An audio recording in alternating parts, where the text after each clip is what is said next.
یہ جو اللہ تعالیٰ نے نظام بنایا ہے دن کی اور رات کا، ایک دن جاتا ہے، رات آتی ہے، پھر رات جاتی ہے،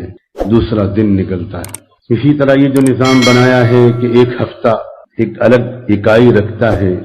ہفتے کا کوئی اختتام ہوتا ہے، کوئی آغاز ہوتا ہے، ایک ہفتہ نکلتا ہے، ایک نیا ہفتہ شروع ہوتا ہے۔ اور اسی طرح جو اللہ تعالیٰ نے مہینوں کے آنے جانے کا نظام بنایا، اور اس سے آگے بڑھ کر جو اللہ تعالیٰ نے زمانے کو سالوں میں تقسیم کیا، ایک سال گزرتا ہے اور ایک نیا سال آتا ہے۔ اس کی بہت سی مصلحتیں ہیں۔ ایک مصلحت اس میں یہ بھی ہے کہ انسان ایک دن کے گزرنے کے بعد جائزہ لے، آج کے دن میں میں نے کیا کھویا اور کیا پایا۔ ایک رات کے گزرنے کے بعد انسان جائزہ لے، آج کی رات میں نے کیسے گزاری، اور پھر اس نئے دن کے نکلتے وقت ایک نیا ارادہ اس کے دل میں پیدا ہو کہ آج کا دن میں گزرے ہوئے دن سے بہتر گزاروں گا۔ ایک ہفتہ گزرے، جمعے کا دن آئے تو انسان نہا دھو کر، کپڑے بدل کر، عام معمول کے وقت سے کافی پہلے مرد مسجد میں چلا جائے، پورے ہفتے کی غلطیوں کو یاد کر کے اللہ سے معافی مانگے، اور ایک تازہ دم ہو کر ایک نیا ارادہ لے کر نیا ہفتہ شروع کرے۔ اللہ اس ہفتے کو میں پچھلے ہفتے سے بہت بہتر گزارنا چاہتا ہوں، اس کی دعا بھی کرے، اس کی کوشش بھی کرے۔ جب مہینہ ختم ہو اور نیا مہینہ شروع ہو تو پھر ایک موقع ملتا ہے اپنے جائزے کا، اپنے حساب کا، استغفار کا، اور ایک نئے ارادے کے ساتھ زندگی کو شروع کرنے کا۔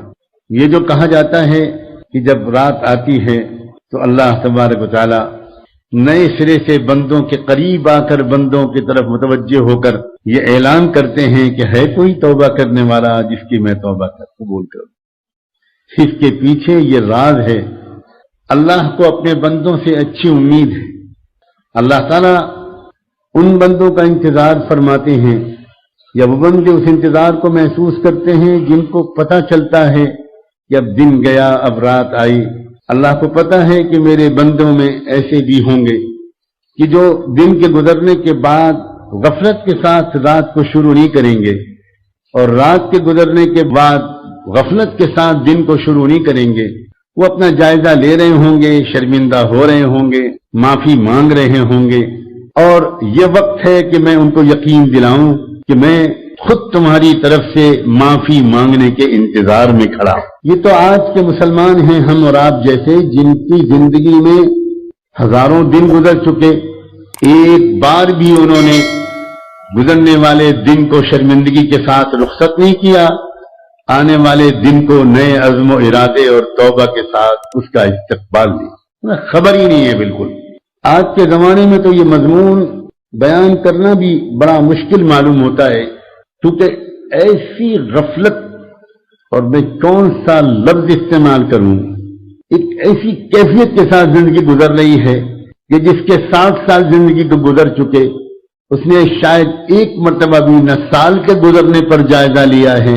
نہ مہینے کے گزرنے پر جائزہ لیا ہے، نہ ہفتے کے گزرنے پر جائزہ لیا ہے، دن اور رات کا تو ذکر ہی کیا، نہ اس نے کبھی نئے سال کے آنے پر کچھ نئے ارادے اور حوصلے کیے ہیں۔ یہ تو وہ زمانہ ہے جس زمانے کے مسلمان اللہ کے بنائے ہوئے اور اللہ کے رسول کے مقرر کیے ہوئے سال کو سال نہیں مانتے، وہ تو کسی اور کے رواج دیے ہوئے سال کو سال مانتے ہیں۔ اسی لیے جب وہ سال شروع ہوتا ہے تب ایک دوسرے کو مبارکباد دیتے ہیں، new year, happy new year کے میسج بھیجتے ہیں، اور نہ جانے کیا کیا خرافات کرتے ہیں۔ ہم سمجھتے ہیں کہ ہم مسلمان ہیں۔ مجھے بہت شک ہے کہ اللہ کی کتاب میں بھی ہمارا نام مسلمانوں کی فہرست میں لکھا ہے، بہت شک ہے۔ اگر ہم مسلمان ہیں تو صحابہ کچھ اور تھے، تابعین کچھ اور تھے، ان کے لیے ہمیں کوئی اور نام تلاش کرنا پڑے گا۔ اگر ہم امت مسلمہ ہیں